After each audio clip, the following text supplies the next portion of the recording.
When I was a kid, there was a television executive for ABC Television. And he was wondering why his kids couldn't remember their multiplication tables, but they could remember the words to Jimi Hendrix and Rolling Stone songs. So that brilliant TV executive went to a brilliant songwriter by the name of Bob Dorough. And he said, "Bob, can you help us out here? Can you give me something to help my son remember his multiplication tables?" And Bob said, "I think I can." Bob said this: 3, it's a magic number. Yes, it is. It's a magic number. 3, 6, 9, 12, 15, 18, 21, 24, 27, 30. But I wanted to return to music in some way, shape, or form because I had a great concern. My concern was that a lot of kids in school were not getting the access to music education and didn't have the great opportunity to have a music experience like I had as a kid. I felt like it made me better in all aspects of my life to have music as part of my childhood. And I wanted to make some kind of significant contribution.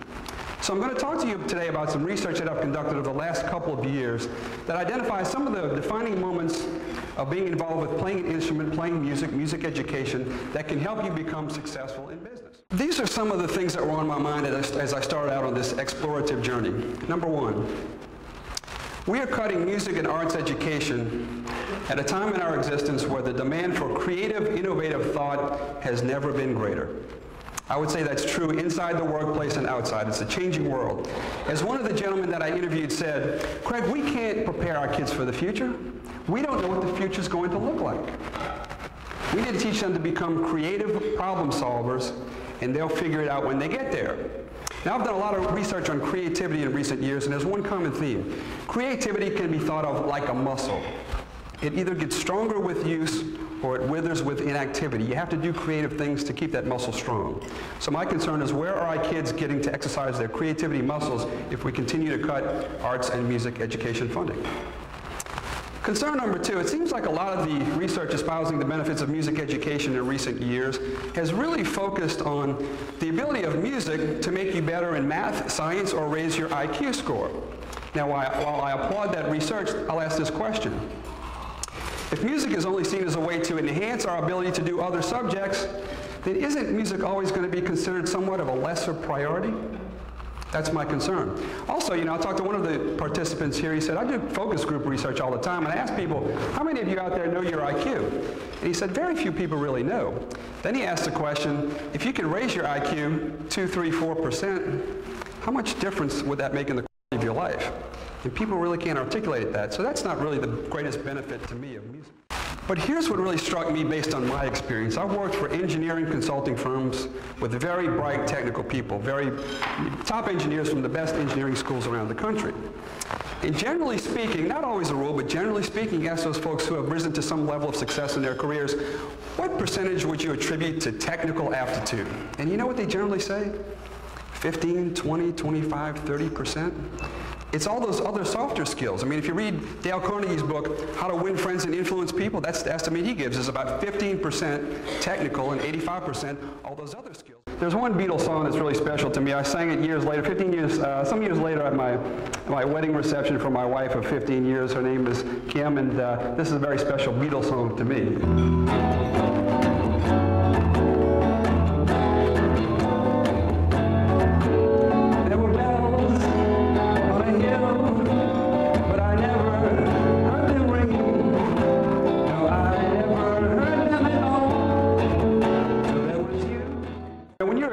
Musician in the 70s, there's 2 real objectives, 2 things you want to do to accomplish.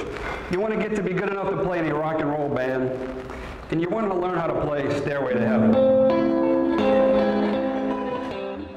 Genevieve was an opera singer in college, and she's getting ready to graduate. She wants to go back and get a master's, but she wants to wait a couple of years because the female opera voice doesn't really mature until about the age of 30. So she's contemplating, what am I going to do for a couple of years before I go get my master's degree? And she's contemplating that thought. She's at Boston College University looking out of a window, and she sees a lady who is about 9 months pregnant walking up the stairs. And she's trudging around putting up these flyers looking for a babysitter. And she says, "This is interesting. I've always done babysitting work. Here's a lady who's looking for a babysitter, is going through a lot of trouble to find one. I wonder if we applied the online dating service model to childcare, what would happen?" So Genevieve takes her idea to some fancy investors with suits and says, what do you think? And what do you think they told her?